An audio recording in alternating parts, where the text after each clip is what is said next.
దేశంలో ఎక్కడా లేనటువంటి మరో అద్భుతమైన సనాతన హెల్త్ కేర్ ఆయుర్వేదం. ఇక్కడ అన్ని రోగాలకు మటుమాయం చేయగలరు. ఆయనే డాక్టర్ డిజి రవికుమార్ గారు, అనువంశిక వైద్యులు. రాజ్యాంగం ఏర్పడి 75 సంవత్సరాలు అయినా కూడా ఈ యొక్క కుల వివక్షత, దళితుల్ని ఇంకా అంటరానితనంగా చూడడం, ఇంకా ఊర్లోనూ పొలుమేరల బయటనే బ్రతకడం, అసలు ఇదంతా ఏంది, ఇంకా ఎందుకు జరుగుతుంది? 2000 సంవత్సరాలకు ముందు భారతదేశంలో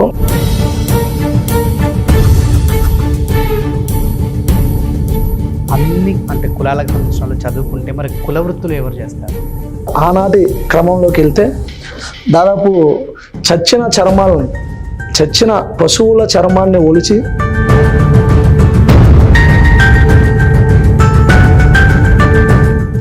ఇలా మా కులవృత్తి మేము ఈ చచ్చిన కళాభారాలను శుభ్రం చేసి ఊరి చివరికి తీసుకెళ్లి మమ్మల్ని ఊరి చివరకు నెట్టివేయబడ్డారు.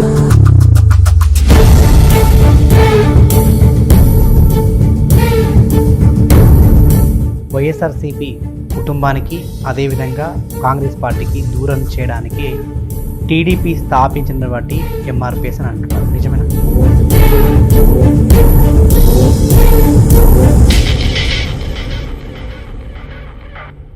చంద్రబాబు నాయుడు గారికి మందకృష్ణ మాదిగ అనే వ్యక్తి తొత్తు అని చెప్పేసి అంటున్నారు. నిజమేనా? చంద్రబాబు నాయుడికి మందకృష్ణ మాదిగ తొత్తు అనేది. మరి ఎస్సీ ఎస్టీ అనే కులాలు అంటే రాజ్యాధికారం వైపు ఎందుకు వెళ్ళడం లేదు? ఎస్సీ ఎస్టీ బీసీలో రాజ్యాధికారం వైపు వెళ్ళడానికి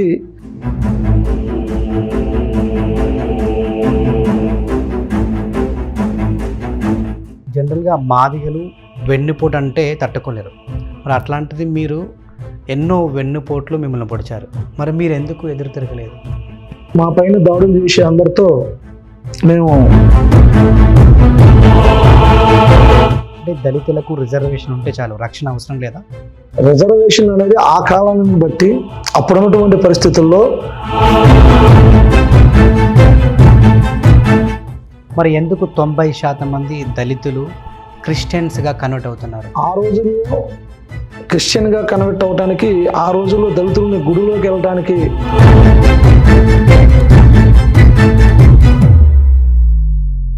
భారతదేశాన్ని జమ్మూ దీపం అంటారు. సో ఇప్పుడు మీరు జాంబవంతుడు అంటారు. అసలు జాంబవంతుడు అనే వ్యక్తి మాదిగా అంటారు. దేవతల కంటే ముందు పుట్టిన మనిషి రూపంలో పుట్టిన వ్యక్తి జాంబవంతుడు. గర్భం దాల్చి పిండాలుగా అప్పుడు అవతరించే టైంలో 3 పిండాలైనటువంటి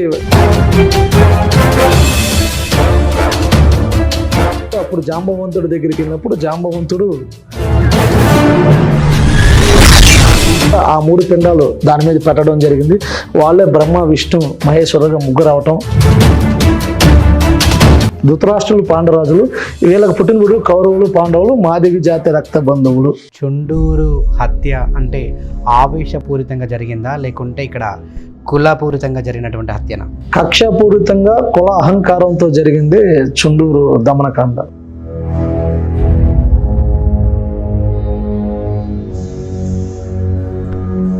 అత్యంత దారుణంగా చేతులు, కాళ్ళు, తలకాయ, మొండాలన్నీ వేరు చేసి రక్తం మడుగులతో ముద్దలుగా తయారు చేసి పరిగెత్తుతున్నటువంటి వ్యక్తులు కూడా వెంటబడి గొడ్డలతో నరికడం అత్యంత దారుణమైనటువంటి సంఘటన.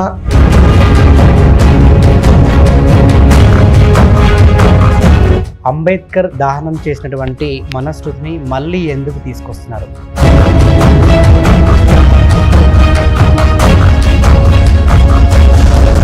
చివరిగా భవిష్యత్తులో ఎప్పటికైనా దళితుడు అనేవాడు సీఎం అవుతాడా? 100% డాక్టర్ బాబాసాహెబ్ అంబేద్కర్ ఆశయాలను అనుగుణంగా సాధన కోసం ప్రయత్నం చేస్తున్నటువంటి దళిత సమాజం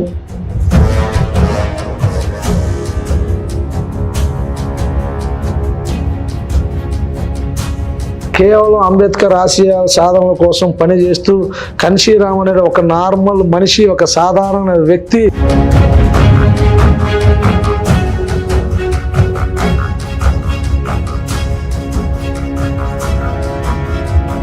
నడుము బిగించి దళితులంతా ఐక్యమై దళిత బహుజన వాదంతో ముందుకి కదిలినప్పుడు ప్రతి రాష్ట్రంలో కూడా ఈ దేశానికి కూడా దళితులు రాజ్యాధికారం వైపు వెళ్ళే అవకాశాలు ఉంటాయి.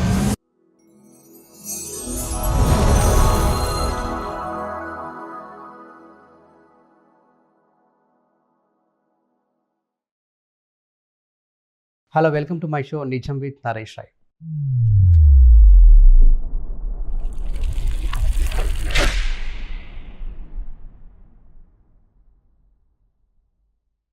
సో రాజ్యాంగం ఏర్పడి 75 సంవత్సరాలు అయినా కూడా ఇంకా దళితులని అంటరానితనంగా ఎందుకు చూస్తున్నారు?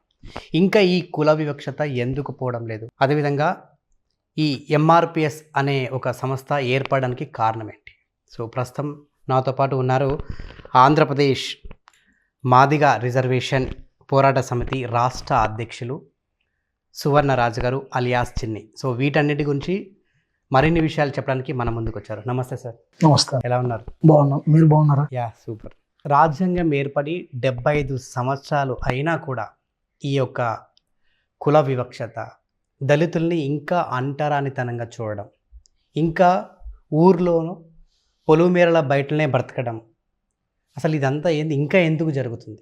2000 సంవత్సరాలకు ముందు భారతదేశంలో కుల వివక్షత, అంటరానితనం, ఊరు చివర మా నివాసాలు, బడిలోకి రానియకుండా వెలివేయబడినటువంటి జాతులుగా ఉన్నటువంటి మమ్మల్ని డాక్టర్ బాబాసాహెబ్ అంబేద్కర్ పుట్టిన తర్వాత ఆయన కూడా ఇటువంటి వివక్షతలు గురవుతూ అంటరానితనాన్ని భరిస్తూ 7 ఏళ్ళు 8 ఏళ్ళ వయసులోనే బడికి పోతే బడిలోకి రానియకుండా ఆ బడిలో ఉన్నటువంటి విద్యార్థుల మధ్య బయట కూర్చొని చదువుకుంటున్నప్పుడు ఆయన పడినటువంటి క్షోభ, మంచినీళ్ళు దాహం వేస్తే మంచినీళ్ళు తాగటానికి రోడ్డు పక్కన ఉన్నటువంటి చెరువులో నీళ్లు తాగటానికి వెళ్తే అక్కడ ఉన్నటువంటి వ్యక్తులు చెరువులో నీళ్లు తాగనీయకుండా బయటికి నెట్టినటువంటి సంఘటనలు కానీ, ఎద్దుల బండి ఎక్కి తన గమ్యానికి చేరాలనుకుంటే తన కుటుంబంతో వెళ్తున్నటువంటి అంబేద్కర్ గారు ఆ ఎద్దుల బండి వ్యక్తి కులం తెలుసుకొని ఎద్దుల బండి నుంచి దించి నడిపించాలనేటువంటి ఆజ్ఞాపిస్తే అక్కడ పడినటువంటి వివక్షత కానీ, జుట్టు పెంచుకొని జుట్టు కత్తిరించాలని ఒక మంగళవాడి దగ్గరికి వెళ్తే మంగళ వ్యక్తి జుట్టు కత్తిరించకపోతే ఆ పసివాడి ప్రాణం ఎలా విలవల్లాడుద్దో, ఈ సంఘటనలన్నిటినీ తన జాతులు పడుతున్నటువంటి ఈ వివక్షత నుండి బయటికి పడవేయాలంటే కేవలం చదువు అనే ఒక అక్షరం వల్లే సాధ్యపడిద్దని పట్టుబట్టి కసితో ఈ సమాజాన్ని మార్పు తీసుకురావాలని ఈ అంటరాని కులాల్లో నుంచి నిమ్న జాతుల వర్గాల్లో మొట్టమొదటిసారిగా ఈ భారతదేశ చరిత్రలో ఒకే ఒక్కరు doctor Babasaheb Ambedkar matriculation pass అయ్యి మా జీవితాలకు విముక్తి కలిగించిన వ్యక్తి డాక్టర్ బాబాసాహెబ్ అంబేద్కర్.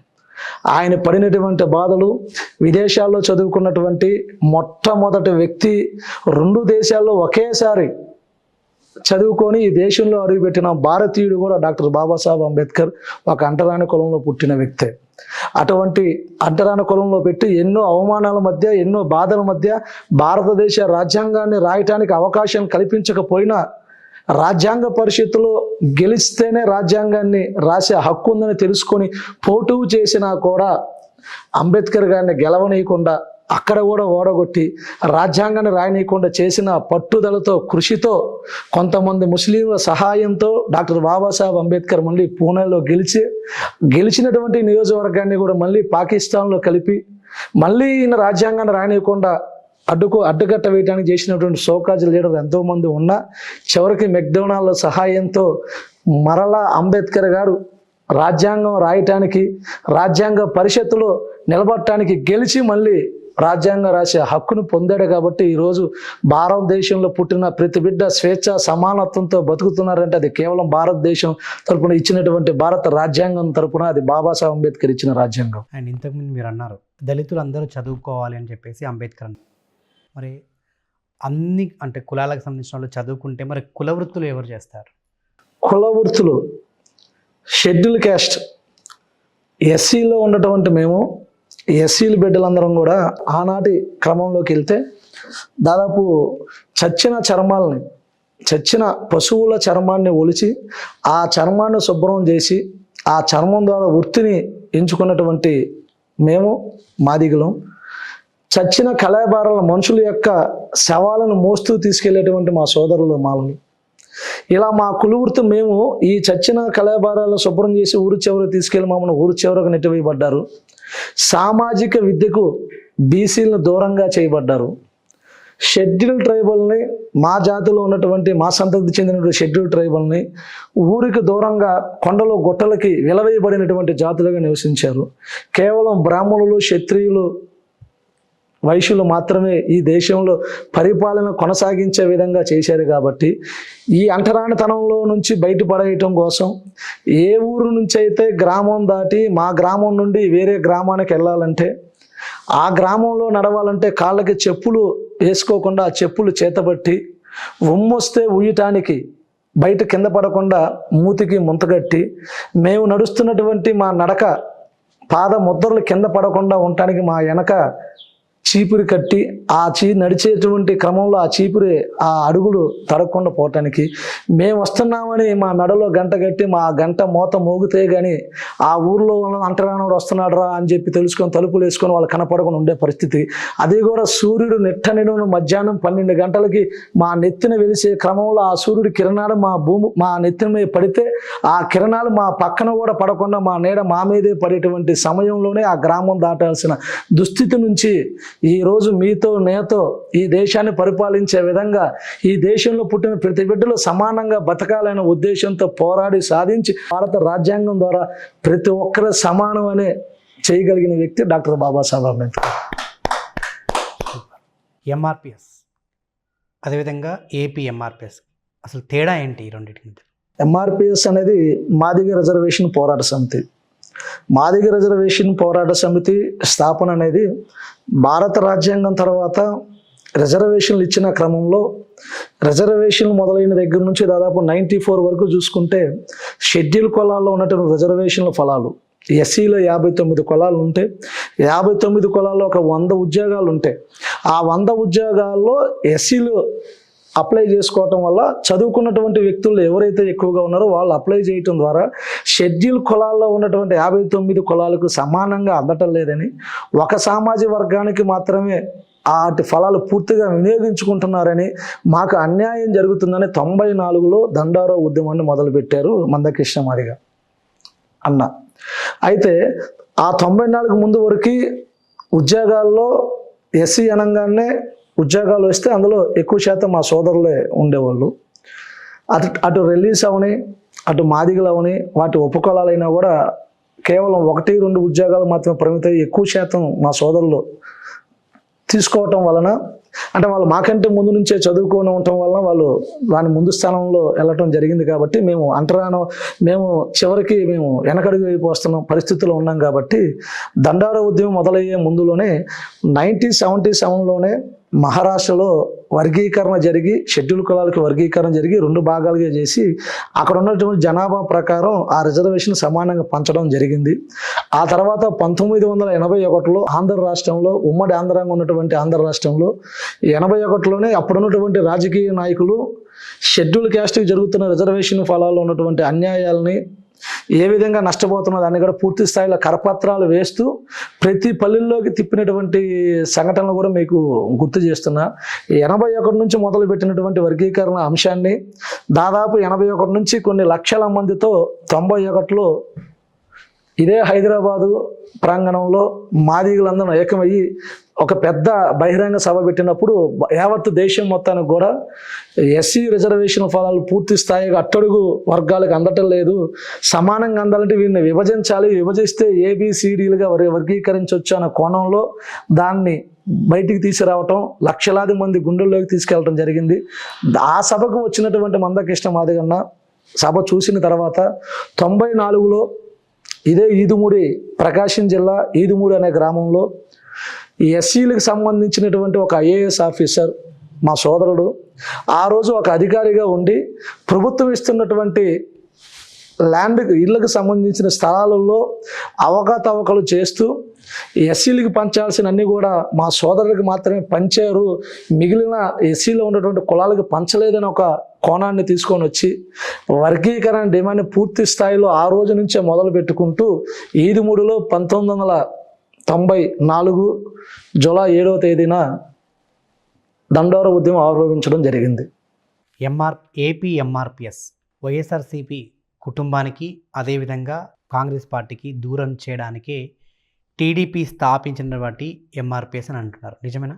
దండోరా ఉద్యమం అనేది జాతి అభివృద్ధి కోసం, జాతిలో ఉన్నటువంటి మా షెడ్యూల్ క్యాస్ట్లో ఉన్నటువంటి జాతులు మొత్తానికి సమన్వయం చేయాలని మా జనాభా ప్రకారం ప్రతి ఒక్కరు. అంటే మీకు క్లియర్గా అర్థం అంటే దళితులని వైఎస్ఆర్సీపీ కుటుంబానికి అదేవిధంగా కాంగ్రెస్ పార్టీకి దూరం చేయడానికే టీడీపీ పార్టీ స్థాపించినటువంటిది ఎంఆర్పిఎస్ అని అంటారు. తెలుగుదేశం పార్టీ స్థాపించుకుంది.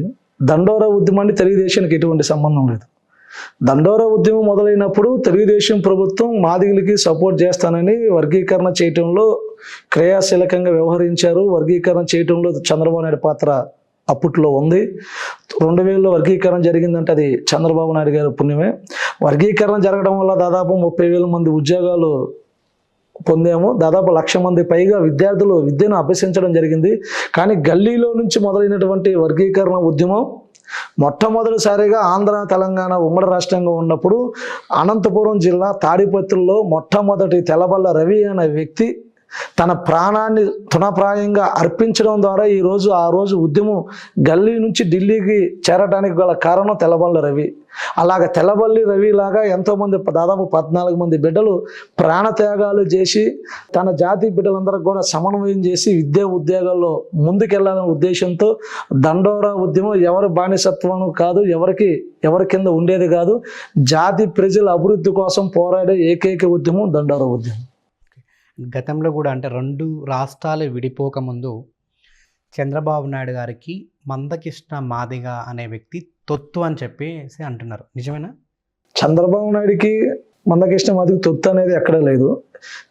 వ్యక్తులు ఎవరైనా తొత్తులో ఉండొచ్చామో మాకైతే తెలియదు. కానీ జాతిలో ఉన్న ప్రతి బిడ్డ ఉద్యమం కోసం పోరాడే బిడ్డ, త్యాగాలు చేసినటువంటి కుటుంబాలు ఉన్నాయి, త్యాగాలతో కూడిన పోరాటాలు ఉన్నాయి, రాష్ట్ర రోకాలు ఉన్నాయి, జైలు శిక్షణ అనుభవించాము, లాఠీ దెబ్బలు తిన్నాము, బస్సులను అడ్డుకున్నాము, NH5 అడ్డుకున్నాము, కింద స్థాయి నుంచి ఢిల్లీ స్థాయి పీఠాలను కదిలించినటువంటి దండోరా ఉద్యమంలో ఎక్కడ అవకతవకలు కానీ ఒక నాయకుడి కింద ఉండేటువంటి పరిస్థితుల్లో సామాజికంగా ఏ మాదిగ బిడ్డ కూడా, మాదిగ ఉపకులాలు కూడా అమ్ముడిపోయే పరిస్థితుల్లో ఏ నాయకుడు కూడా ఉండడు. ఒకవేళ ఉంటే అది వాళ్ళ విజ్ఞతకే వదిలేస్తున్నాం. ఓకే, మీరు అన్నట్టు అంటే ఇప్పుడున్న అంటే సొసైటీలో అంటే దళితుల నుంచి కూడా ఎంతోమంది అంటే ఉద్యోగం చేసే అంటే ప్రభుత్వ ఉద్యోగం చేసే ఎస్పీలు, IPSలు, IASలు చాలామంది ఉన్నారు. అంటే వీళ్ళు కూడా ఇంకా వివక్షతకు గురవుతున్నారా? డెఫినెట్లుగా అవే అవ్వచ్చు.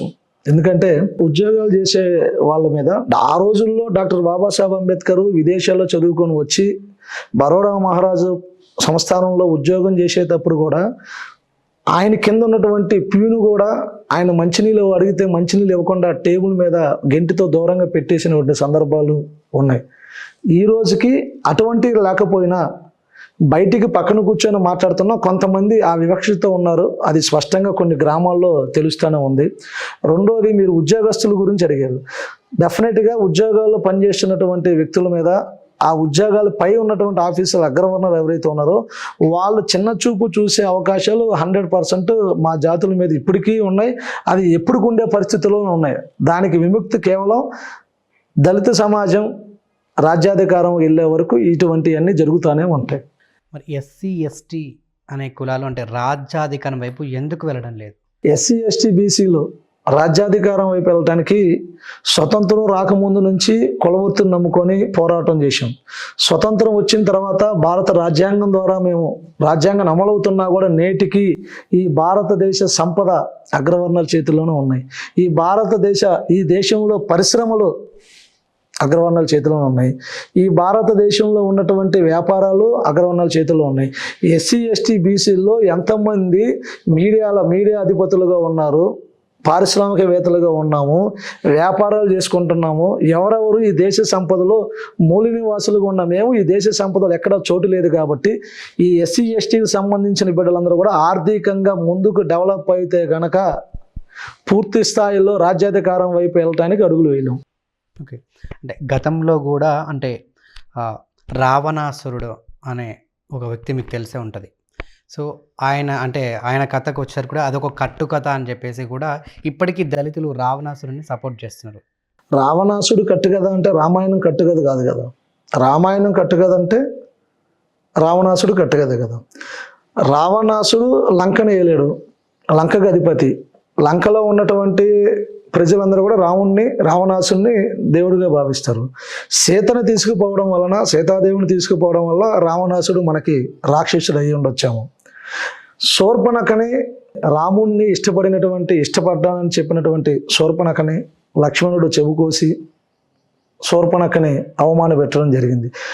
తన చెల్లికి అవమానం జరిగిందనే ఉద్దేశంతో సీతా తల్లిని తీసుకొని వెళ్ళినటువంటి రాముడు, అక్కడ జరిగిన చరిత్ర అంతా అందరికీ తెలిసిందే. కాబట్టి మనం ఏ కోణంలోకి వెళ్ళాలన్నా కూడా రావణాసుడు దేవుడా లేదంటే దెయ్యం అనేది శ్రీలంకలో ఉన్నటువంటి ప్రజలకి తెలుసు. శ్రీలంక వాళ్ళందరూ కూడా మెచ్చుకుంటారు. కాబట్టి ఆ శ్రీలంక అంతగా సుసంపన్నంగా ఉన్నటువంటి దేశంగా శ్రీలంక ఉంది.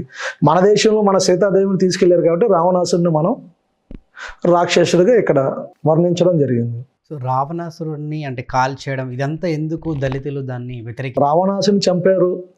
రావణాసుడి యొక్క యుద్ధానికి రాముడి మీద యుద్ధం జరిగినప్పుడు రావణాసుడు వజ్రాయుధాన్ని రావణుడి మీద విసిరినప్పుడు కూడా ఆ వజ్రాయుధం దగ్గరికి వెళ్ళినటువంటి సుగ్రీవుడు కానీ హనుమంతుడు కూడా నిలబడలేకపోతే సుగ్రీవుని హనుమంతుడిని కూడా రక్షించడానికి పక్కన ఉన్నటువంటి జాంబవంతుడు ఒక్క పిడికిలి దెబ్బకి, ఇప్పుడు రావణాసుని గుద్దినటువంటి ఒక్క పిడికిలి దెబ్బకి రావణాసుడే స్పృహ తప్పి కోల్పోతే శ్రీలంకకి వెళ్ళే వరకు కోలుకోకుండా ఉన్నటువంటి రావణాసుడు, అంటే వీళ్ళ ముగ్గురు రక్షించడానికి కూడా అంత బలశాలైనటువంటి వ్యక్తి జాంబవంతుడు. అంటే జాంబవంతుడు కూడా రామాయణంలో ముందే ఉన్నాడు. భారతదేశాన్ని జమ్మూ ద్వీపం అంటారు. సో ఇప్పుడు మీరు జాంబవతుడు అంటారు. అసలు జాంబవంతుడు అనే వ్యక్తి మాదిగా అంటారు. మరి ఏంటి దీనికి ఉన్న హిస్టరీ ఏంటి? జాంబవంతుడు భారతదేశాన్ని జంబూ ద్వీపంగా పిలువబడిన వాళ్ళలో మూలి నివాసులు అంటారు మమ్మల్ని. జంబూ ద్వీపంలో మొట్టమొదటిసారిగా మానవ రూపం అంటే ముక్కోటి దేవతలకు మూల పురుషుడు ఆది జాంబవంతుడు మాదిగ జాతి. ముక్కోటి దేవతలు అంటే ఇంక మీకు తెలిసిందే కాబట్టి దేవతల కంటే ముందు పుట్టిన మనిషి రూపంలో పుట్టిన వ్యక్తి జాంబవంతుడు. మీకు పురాణాలన్నింటిలో కూడా మాది డెక్కల పురాణం ఉంది. డెక్కల పురాణంలో స్పష్టంగా రాసి ఉండిద్ది. మొదటి యుగం అనంత యుగం, అద్భుత, తమంజ, తారజ, భిన్నజ, భిన్నాయుక్త, అంబాయుక్త, మహర్ని, ఈశ్వరి, విశ్వావసు, అలంకృత, కృతాయుగం, త్రేతాయుగం, ద్రౌపయుగం, కలియుగం. ఇలాగ 18 యుగాల్లో మొట్టమొదటిసారిగా మానవ రూపాన్ని ధరించి పుట్టినటువంటి వ్యక్తి ఆది జాంబవంతుడు. రెండో యుగం అద్భుత యుగంలో. మొదటి యుగంలో పుట్టింది ఏకోనారాయణుడు రూపం లేనటువంటి ఆకారంలో పుట్టి శంకులో నుంచి నీటి బిందువు రూపంలో పుట్టిన వ్యక్తి, మనిషిగా పుట్టిన వ్యక్తి జాంబవంతుడు. మూడో యుగంలో ఆదిపరాశక్తి పుట్టింది.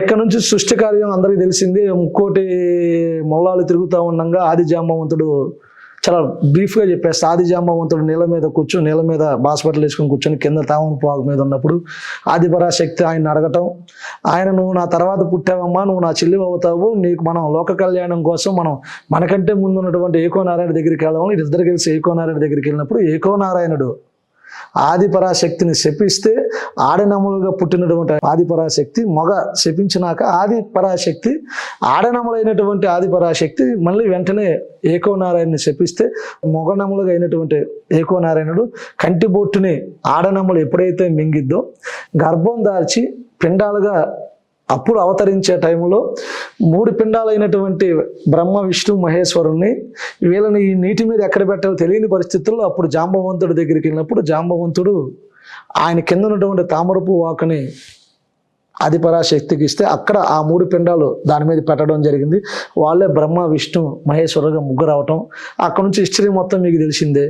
ఇక్కడ నుంచి కార్యక్రమంలో ఈ ముగ్గురు పెరిగి పెద్ద అయ్యే తర్వాత లోక కళ్యాణం కావాలి కాబట్టి కొన్ని అనివార్య కారణాల వల్ల ఆదిపరాశక్తిని భస్మం చేసి ముగ్గురికి 3 పాయలుగా విభజించి 4వ పాయని జాంబవంతుడి కోసం విభజించి 5వ పాయని మళ్ళీ ఆదిపరాశక్తిగా సృష్టించి వీళ్ళకి పెద్ద పెళ్లిళ్ళు చేసే క్రమంలో విశ్వకర్మలు ఏకోనారాయణ దగ్గరికి వెళ్ళి లోక కళ్యాణం కావాలని అడిగినప్పుడు ఏకోనారాయణుడు జాంబవంతుడి దగ్గరికి వెళ్తే లోక కళ్యాణం గురించి జరిగిద్ది అన్నప్పుడు జాంబవంతుడు తన పక్కటెముకలో ఉన్నటువంటి మా డెక్కల కులం ఉంది, ఆ పక్కటెముకలో నుంచి యుగ మహామునిని సృష్టించి మనిషిగా చేసినప్పుడు లోక కళ్యాణం గురించి కావాలని అన్నప్పుడు ఈ మనిషిని చంపి అతని యొక్క ఎముకలు చర్మము ద్వారా చర్మము తిత్తును తయారు చేసి కొండలు గుట్టలు కరగదీసి అప్పుడు ఆ చర్మం తిత్తు ద్వారా పరికరాలు సృష్టించి లోక కళ్యాణం చేయటం జరిగింది.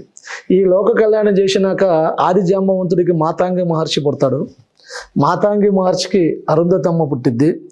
అరుంధతమ్మతో పాటు దాదాపు అనసూయమ్మ 7 ప్రతివర్తలందరూ కూడా మాతాంగి మహర్షి నుంచి పుడతారు. అక్కడి నుంచి బ్రహ్మ నుంచి వశిష్ఠుడు పుడతారు. వశిష్ఠుడు మాదిగ జాతిలో సంతతికి సంబంధించినటువంటి వ్యక్తి మాతంగి మహర్షి కూతురు అరుంధతి మాతని పెళ్ళాడతారు. అంటే బ్రాహ్మణులకు సంబంధించిన వశిష్ఠుడు జాంబవంతుడు చర్మంతో తయారు చేశాడు కాబట్టి పరికరాలు మొట్టమొదటిసారిగా పరికరాలు తయారు చేసిన జాంబవంతుడే.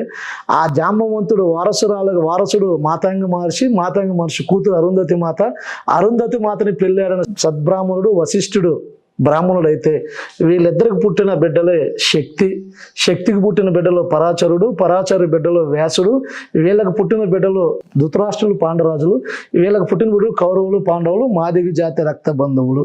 ఈరోజు కమ్మారెడ్డి కాపు యలమ బలిజ అని అగ్రవర్ణాలకు చెప్పుకుంటున్న ప్రతి హిందువులు కూడా తలెత్తి పైకి చూపించే నక్షత్రం మా అరుంధతమ్మ మాత నక్షత్రం. ఇది మాదిగల వృక్షం నుంచి వచ్చినటువంటి చరిత్రలో. ఇంత పెద్ద చరిత్ర ఉంది, ఇంత పెద్ద చరిత్ర దళితులకు ఉంది. పురాణాల నుండి పురాణాలు రామాయణం ఇవన్నీ పురాణాలన్నీ నిజమైనప్పుడు డెక్కల పురాణం కూడా నిజమే కదా. జాంబవంతుడు రాముడు జాంబవంతుడు తాతతో పోల్చుకుంటారు కదా, మరి దానికి ముందు యుగాలు ఉన్నట్టే కదా. ఈ 18 యుగాల్లో ఉన్నటువంటి చరిత్రలు ఇవన్నీ. అంటే అన్నిటికంటే ముందు ఏంది, క్రీస్తు పూర్వం లేకుంటే క్రీస్తు పూర్వము క్రీస్తు శాఖల కంటే కూడా ముందు ఉన్నటువంటి యుగం మరి అంతే కదా. 14 యుగాలు మనకి తెలిసింది 4 యుగాలు: కృతాయుగం, త్రేతాయుగం, ద్రౌపయుగం, కలియుగం. ఈ 4 యుగాలకు ముందే మనిషి పుట్టుక జాంబవంతుడు ఉన్నాడని రాముడే అంటాడు కదా. కృతాయుగంలోనే అంటాడు కదా, రాముడే అంటాడు కదా, మనకంటే ముందు ఉన్నటువంటి. మరి సృష్టి అంతా అక్కడి నుంచే కదా మొదలైంది. ఏకో నారాయణుడు ఉన్నాడా? ఆది పరాశక్తి ఉంది కదా, మరి జాంబవంతుడు ఉన్నాడు కదా, మరి నిజమే కదా ఇవన్నీ. అండ్ వీళ్ళు అంటే జోగినీలు, దేవదాసీలు, మాతాంగిలు వీళ్ళు కూడా దళిత బిడ్డలే అంటారు, నిజమేనా? దళిత బిడ్డలే. భారతదేశాన్ని పరిపాలించింది మొట్టమొదటిగా ఈ జంబూ దేశంగా ఉన్నటువంటి భారతదేశాన్ని మూలిని వాసులుగా ఉన్నాం మేము. జంబూ స్త్రీలుగా పిలువబడినటువంటి మా స్త్రీలచే పరిపాలించినటువంటి దేశం భారతదేశం. స్త్రీలు పరిపాలిస్తూ సంతోషంగా ఉన్నటువంటి ఈ దేశంలోకి మిగతా దేశాల మీద దండయాత్ర చేస్తూ తిరుగుతూ వాళ్ళ మీద యుద్ధాలు చేసుకుంటూ ఈ దేశంలోకి అడుగుపెట్టినటువంటి ఆర్యులు భారతదేశంలోకి అడుగుపెట్టి స్త్రీల సమాజంలో పరిపాలిస్తున్న ఈ దేశాన్ని చూసి దాదాపు 150 సంవత్సరాల పాటు వాళ్ళని చూస్తూ వాళ్ళ పరిపాలన విభాగాన్ని చూస్తున్నటువంటి ఈ ఆర్య సమాజం 150 ఏళ్ళ తర్వాత వీళ్ళ మీద దాడులు చేసి వీళ్ళని వశీకరించుకొని వాళ్ళని గుప్పిట్లో పెట్టుకొని దాడులు చేయటం వలన స్త్రీలు వెనకబాటుతనానికి గురవటం, పురుషులు అప్పుడు ముందుకు రావటం, వాళ్ళ శక్తి కింద మా శక్తి సరిపోలేదు కాబట్టి ఆర్యుల కింద ఓడిపోవడం వలన ఈ ఆర్యులందరూ కూడా ఈ దేశాన్ని వాళ్ళ గుప్పిట్లోకి తీసుకున్నారనేది చరిత్ర పుట్టల్లో లిఖించబడినటువంటి అక్షరాలతో ఉన్నాయి. ఆ ఆర్యులందరూ కూడా స్త్రీలని, మా దళిత బిడ్డల స్త్రీలని, అందమైనటువంటి ఆడబిడ్డల్ని గుళ్ళో ఉన్నటువంటి దేవుళ్ళకు పెళ్ళిళ్ళు చేస్తామని రాళ్ళకి పెళ్ళిళ్ళు చేసి దేవదాసులుగా, దేవునిలుగా, మాతాంగులుగా చిత్రీకరించి వీళ్ళని వేసులుగా చేస్తూ మొట్టమొదటి గుళ్ళో ఉన్నటువంటి పూజారిగా ఉన్నటువంటి వ్యక్తులు వీళ్ళని రేపుకు గురి చేసి పాడు చేసి అన్యాయంగా వీళ్ళని రోడ్డు మీదకి వదిలేసినటువంటి నీచమైన సంస్కృతి. ఆ సంస్కృతి నుంచి నేడు ఈరోజు అటువంటి స్త్రీలుగా ఉన్నటువంటి ఈ సమాజంలో ఏ స్త్రీనైతే ఇంటికి పరిమితంగా చేసి భర్త చనిపోతే సతీ సాగమనం అని చెప్పి మంటల్లో కాల్చినటువంటి ఈ సమాజంలో సాక్షాత్తు ఈ దేశానికి ప్రధాని అయినటువంటి నెహ్రూ గారి కూతురైనటువంటి ఇందిరాగాంధీ గారినే గుడిలోకి రానియకుండా, పూజారులు రోడ్డు మీదకి వచ్చి గుడిలోకి రానియకుండా అవమానం పెట్టినటువంటి ఈ సమాజంలో అదే స్త్రీ చేత ఈ దేశాన్నే పరిపాలించే విధంగా చేశాడు డాక్టర్ బాబాసాహెబ్ అంబేద్కర్. అది రాజ్యాంగం ద్వారా. జనరల్గా మాదిగలు వెన్నుపోటు అంటే తట్టుకోలేరు. మరి అట్లాంటిది మీరు ఎన్నో వెన్నుపోట్లు మిమ్మల్ని పొడిచారు, మరి మీరు ఎందుకు ఎదురు తిరగలేదు? మా పైన దాడులు చేసే అందరితో మేము కొట్లాడుతూనే ఉంటాం. నమ్మిన వాళ్ళని నమ్మి తిరిగిన వాళ్ళకి గుండెల్లో పెట్టుకొని తిరుగుతాం. మోసం చేసే వాళ్ళని కూడా క్షమించి వదిలేసే తత్వంలో ఉన్న వాళ్ళం మేము. ఎవరైతే మేము నమ్మి ముందుకెళ్తామో మమ్మల్ని మోసం చేసిన వాళ్ళని ప్రాధాయపడి అడుగుతున్నామే తప్ప మేము ఎక్కడ కొట్లాడకెళ్ళాం. మేము రాజ్యాంగాన్ని అనుగుణంగా బతుకుతున్న వాళ్ళం దళితులం.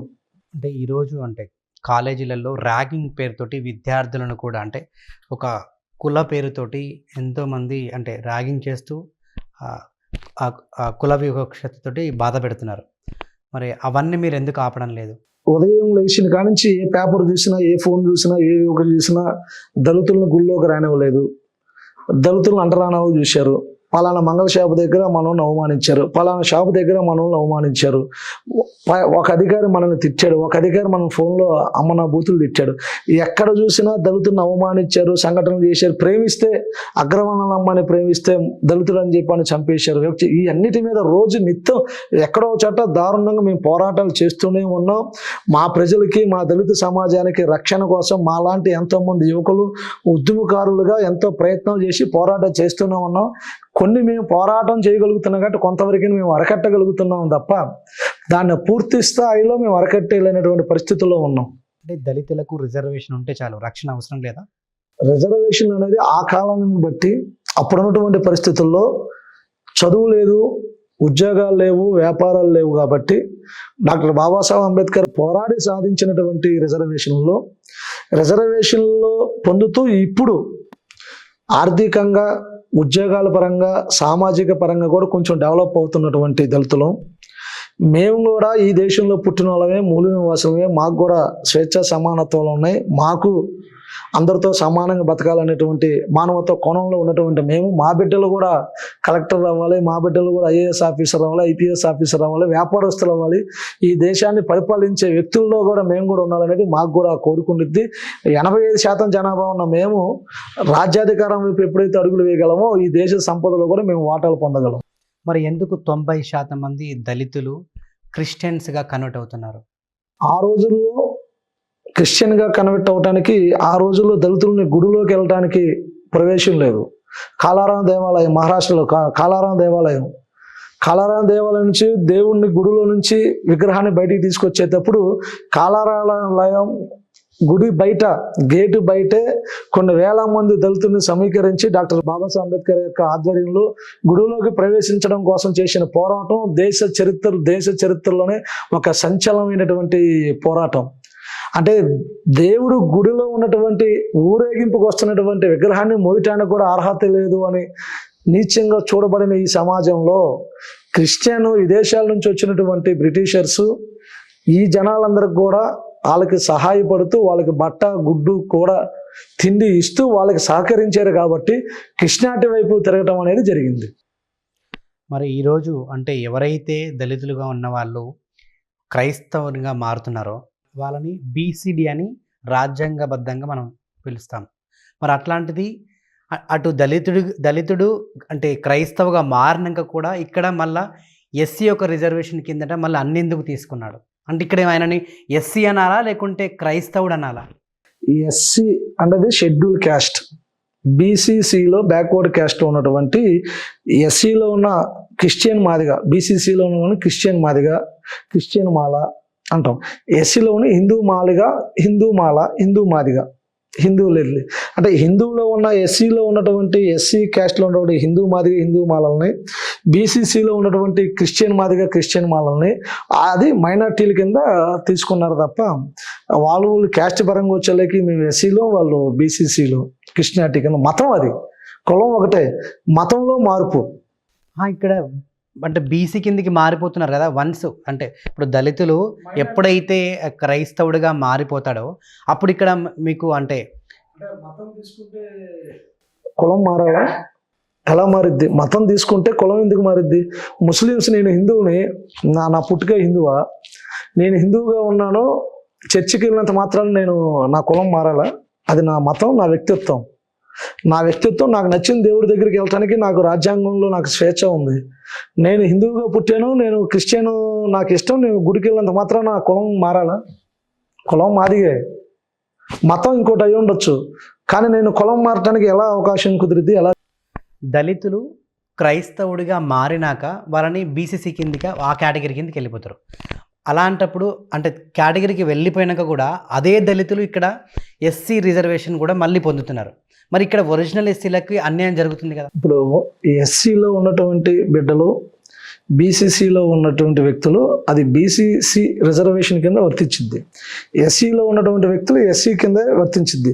వీళ్ళు మతం కోసం దేవుడి సన్నిధికి వెళ్ళటానికి క్రిస్టియానిటీలోకి వెళ్తారు, క్రిస్టియన్ చర్చికి వెళ్తారు, చర్చికి వెళ్ళి దేవుణ్ణి ప్రార్థిస్తారు. అంత మాత్రాన వీళ్ళు బీసీసీలో కన్వర్ట్ అవ్వడం అనేది కూడా వెళ్ళారనే దాన్ని చెప్పడం కూడా తప్పే. అది బీసీసీ కన్వర్ట్ అయిన తర్వాత వాళ్ళు క్రిస్టియన్కి వెళ్తే బీసీసీలోకి వెళ్ళారు, బీసీసీ తరపున ఏవైతే వెళ్తున్నా అయ్యే వెళ్తాయి. ఇంకా ఎస్సీలకి బీసీకి సంబంధం లేదు కదా, వాళ్ళు ఏ విధంగా వచ్చి ఎస్సీసీలోకి పదవి తీసుకుంటారు, తీసుకోలేరు కదా, వాళ్ళు మైనార్టీల కింద తీసుకుంటారు. ఇక్కడ ఎవరైతే దళితులు ఉన్నారో అంటే క్రైస్తవుడిగా మారినాక ఇక్కడ మనకు అంటే మనం ఇప్పుడు రాష్ట్రం నుంచి కూడా క్రైస్తవులకి జగన్మోహన్ రెడ్డి వాళ్ళకు ప్రత్యేకంగా కొన్ని పథకాల కిందట వాళ్ళకు కూడా కొన్ని వస్తున్నాయి, వాళ్ళు కూడా పొందుతున్నారు. అవును. మరి ఇక్కడ నేను అనేది అదే, ఇక్కడ దళితుడిగా మారిన క్రైస్తవుడు ఇక్కడ ఆ క్రైస్తవుకు సంబంధించిన దాని నుంచి పొందుతున్నాడు, ఇటు ఎస్సీకి ఏదైతే వాళ్ళకు పథకాల నుంచి ఏదైతే వాళ్ళకు ప్రతి నెల కానివ్వండి ప్రతి సంవత్సరం కానీ ఏదైతే పథకాలు వాళ్ళకు ఆమోదిస్తున్నారో అక్కడి నుంచి వచ్చే ఆ పథకాలు కూడా వీళ్ళు ఇక్కడ తీసుకుంటున్నారని చెప్తున్నాను. యాక్చువల్లీ బీసీసీ కింద ఉన్న వాళ్ళకి బీసీలకు సంబంధించి వర్తించినవి మాత్రమే చెందుతాయి, ఎస్సీ కేటగిరీలో ఉన్న వాళ్ళకి ఎస్సీ పథకాలు మాత్రం చెల్లుతాయి. కాబట్టి బీసీసీలో ఉన్న వాళ్ళకి ఎస్సీలో ఉన్న వాళ్ళకి సంబంధం లేదు, ఎస్సీ తరపున వచ్చే పథకాలు కూడా బీసీసీలో ఉన్న వాళ్ళకి రావు. అలా జరిగిందంటే అది కొన్ని అనివార్య కారణాల వల్ల ఏదైనా క్యాస్ట్ ఏదైనా మార్చుండొచ్చా తప్ప మామూలుగా అయితే ఎస్సీలో ఉన్న వాళ్ళకి ఎవరు బీసీసీలోకి వెళ్ళరు, బీసీసీలో ఉన్న వాళ్ళు ఎవరు కూడా ఎస్సీసీలోకి రారు. మరి ఇక్కడ అంటే దళితులు ఎవరైతే ఎస్సీ వర్గానికి సంబంధించిన వాళ్ళు ఉన్నారో రేపటి రోజున కంప్లీట్గా క్రైస్తవ అంటే కేటగిరీకి వచ్చినాక వాళ్ళను బీసీసీగా మారుస్తారు. అట్లా ఒకవేళ కంప్లీట్గా ఎస్సీ వర్గానికి సంబంధించిన వాళ్ళు మొత్తం బీసీ కేటగిరీకి మారిపోతే రేపటికి అసలు బీసీ వర్గాలు ఒప్పుకుంటాయా? ఎస్సీలో ఉన్న వాళ్ళందరూ మారటానికి ఎస్సీలకి రిజర్వేషన్లు ఉన్నాయి, పథకాలు ఉన్నాయి, సంక్షేమ ఫలాలు ఉన్నాయి, లోన్స్ ఉన్నాయి, ఆర్థికంగా ముందుకెళ్ళడానికి ఉన్నటువంటి కావాల్సినటువంటి పథకాలు మొత్తం కూడా ఎస్సీలకు ఉన్నాయి. ఎస్సీ కేటగిరీ మీద ఎమ్మెల్యేలు అవుతున్నాం, ఎస్సీ కేటగిరీ మీద సర్పంచ్లు అవుతున్నాం, మంత్రులు అవుతున్నాం, ఎమ్మెల్సీలు అవుతున్నాం. ఇవన్నీ కూడా ఎస్సీ కేటగిరీలో ఉన్నప్పుడు ఆర్థికంగా ఇన్ని ఉన్నా కూడా మేము ఇంకా ఆర్థికంగా లోటుబాట్లలోనే వెనకబడి ఉన్నప్పుడు మేము బీసీలోకి ఎలా వెళ్ళగలం, మేము ఎలా వెళ్తాం? ఈరోజు ఆర్థికంగా ఎస్సీలు కూడా కొంచెం ఎంతో అంత ఉన్నారు. రేపటి రోజున ఈ కుల వివక్షత పోవాలనే ఒక ఆలోచనతోటి క్రైస్తవుగా మారినాక బీసీసీ కింద కేటగిరీ కిందకి మారిపోతారు. అప్పుడు అస్సలు బీసీలు ఒప్పుకుంటారా అంటున్నాను. ఎస్సీలు ఎవరు కూడా బీసీసీలోకి వెళ్ళాలని ఎవరు కోరుకోరు, ఎవరు వెళ్ళరు కూడా. బీసీసీలో క్రిస్టియన్ అది మతానికి సంబంధించింది, నా జీవితం నా వ్యక్తిత్వం అనేది నా కులం మీద ఆధారపడి ఉంటుంది, నా మతం అనేది అది నా ఇష్టం. నేను క్రిస్టియన్ చర్చికి వెళ్ళానని చెప్పి నేను క్రిస్టియన్ అవుతాను, నేను బీసీసీకి వెళ్తాను అనేది అది కరెక్ట్ కాదు. ఆ వెళ్ళే వాళ్ళు వాళ్ళ ఇష్ట ప్రకారం వాళ్ళు వెళ్తారు కాబట్టి అది బీసీసీలు ఎవరి ఇష్టం వాళ్ళది. మేమైతే ఎస్సీలుగానే ఉంటాం, నేను ఏ దేవుడిని అయితే నమ్ముకుంటా ఆ దేవుడి సన్నిధికి వెళ్ళి నేను ప్రార్థన చేసుకుని రావటం అనేది నా హక్కు. అది ఎస్సీ వర్గీకరణ గురించి మీ అభిప్రాయం ఏంటి? ఎస్సీ వర్గీకరణ జరిగితే ఎస్సీలో ఉన్న 59 కులాలకు జనాభా దామాషా ప్రకారం ఎవరికి రావాల్సినటువంటి వాటాలు పొందినప్పుడు ఆర్థికంగా విద్యా ఉద్యోగ పరంగా డెవలప్ అవ్వగలం. ఇదే ఇప్పుడున్న ప్రభుత్వ పార్టీ బీజేపీ సో చక్రం తిప్పే నాయకులతోటి ఇప్పుడు మందకృష్ణ మాదిగ ఎంతో సన్నిహితంగా ఉంటున్నారు. మరి అలాంటిది ఆయన ఎందుకు వర్గీకరణ ఇవ్వాలని చెప్పేసి ఎందుకు పోరాడడం లేదు? 2000 పోరాడుతూనే ఉన్నారు, వర్గీకరణ కోసం అందరూ పోరాడుతూనే ఉన్నాము. ఆయన పరిధులు ఆయన చేస్తూ ఉన్నారు, మా పరిధులు మేము చేస్తూనే ఉన్నాం. 2094లో మొదలుపెట్టిన వర్గీకరణ అంశం 99కి వచ్చేలేకే 90 ఏళ్ళలో ఒకసారి వర్గీకరణ జరగటం, 3 నెలల పాటు వర్గీకరణ ఉండటం, మళ్ళీ దాన్ని కోర్టు కొట్టేయడం వల్ల మళ్ళీ అక్కడ నుంచి ఉద్యమం ఉధృత చేయటం, అక్కడ నుంచి చంద్రబాబు నాయుడు గారు భుజాన్ని వేసుకోవటం, చంద్రబాబు నాయుడు గారు మాదిగరికి సపోర్ట్ చేశారు. చంద్రబాబు నాయుడు గారు హయాంలోనే బీజేపీ ప్రభుత్వం కేంద్రంలో ఉన్నప్పుడే వర్గీకరణ జరిగింది. 2000లో వర్గీకరణ జరగటం, 2004 దాకా ఉంటాం, 30,000 మంది ఉద్యోగాలు పొందాం, 1,00,000 మంది విద్యార్థులు చదువుకున్నాం. ఆ తర్వాత వర్గీకరణ సుప్రీంకోర్టు కొట్టేయటం వలన 2005 నుంచి ఇప్పటి వరకు మాదిగలు పోరాటాలు చేస్తూనే ఉన్నాం. ఇదే క్రమంలో కేసీఆర్ 11 సంవత్సరాల తెలంగాణ ఉద్యమంలో కేసీఆర్ తెలంగాణను సాధించుకున్నారు. తెలంగాణ కోసం కొన్ని వేల మంది బిడ్డలు ప్రాణత్యాగాలు చేశారు. అలాగే ఆంధ్ర రాష్ట్రంలో కూడా వర్గీకరణ సాధన కోసం దాదాపు 15 మంది పైగా ప్రాణత్యాగాలు చేశారు. కొన్ని లక్షల మంది పైన అక్రమ కేసులు పడ్డాయి. త్యాగాలతో కూడిన పోరాటాలు చేశాము. ఇదంతా ఒక ఎత్తు. 2005 నుంచి వర్గీకరణ ఆగిపోయిన దగ్గర నుంచి పోరాటాలు చేస్తూ ఉన్నాం. ఈ క్రమంలో 2012లో చంద్రబాబు నాయుడు గారు అధికారంలోకి వస్తే నేను వర్గీకరణ చేస్తానని మాదిగలకి హామీ ఇచ్చి, మాదిగలు చెప్పు కొట్టి డప్పు కొట్టి మాదిగల్లో పాదయాత్ర చేసిన చంద్రబాబు నాయుడు గెలిచిన తర్వాత వర్గీకరణ అంశాన్ని పక్కన పెట్టాడు. అదేవిధంగా బీజేపీలో ఉన్నటువంటి ఆనాటి వెంకయ్యనాయుడు గారు 100 రోజుల్లో వర్గీకరణ చేస్తాం, మేము అధికారంలోకి వస్తానని చెప్పి ఇప్పటికీ 2వ దఫా కూడా అధికారం రావటం జరిగింది. వర్గీకరణ అంశాన్ని పక్కకు పెట్టేసి వర్గీకరణ అంశాన్ని లేవనెత్తకుండా వర్గీకరణ అనే ముసుగుతో మాదిగల్ని పార్టీల వైపు తిప్పుకునే విధంగా చేశారు. కిషన్ రెడ్డి గారు మాదిగలతో నిత్యం తిరుగుతూనే ఉంటారు. కృష్ణ మాదిగతో ఎప్పుడు కార్యక్రమాలకు వెళ్తూనే ఉంటాడు. చివరికి మా వాళ్ళ చేత కిషన్ రెడ్డి గారు ఎంఆర్పిఎస్ అధినాయకుడు, అప్పుడు ఉన్నటువంటి అధ్యక్షుడిగా ఉన్నటువంటి ప్రకాశం జిల్లా అధ్యక్షుడు, పేరు చెప్పకూడదు, ఆయన కాళ్ళు కూడా పట్టుకుంటాను మా వర్గీకరణ చేయమని ఆయన అడగటం కూడా జరిగింది. వెంకయ్యనాయుడిని కూడా అడగటం జరిగింది. వీళ్ళు ఈ కాళ్ళు పట్టుకునే పరిస్థితిలోన కొన్ని వేల మంది మాదిగలు త్యాగాలతో కూడినటువంటి పోరాటాన్ని చేయగలిగింది. 15 మంది బిడ్డలు ప్రాణత్యాగాలు చేసింది ఇటువంటి దుస్థితికి రాకుండా ఉండటం కోసం. ఈరోజు వర్గీకరణ సాధన కోసం ఆనాడు ఏ విధంగా అయితే ఉద్యమాలు చేయబోతున్నాం, అదేవిధంగా ఆంధ్ర రాష్ట్రంలో ఆంధ్రవాడిగా కొన్ని లక్షల మంది మాదిగలతో ఉద్యమాన్ని ఉధృతం చేసి ఎవరైతే వర్గీకరణ చేస్తానని హామీ ఇచ్చి నెరవేర్చుకున్నారో ఆ పార్టీలకి తగిన బుద్ధి చెప్పే విధంగా ఆంధ్ర రాష్ట్రంలో వర్గీకరణకి పూనుకోబోతున్నాం.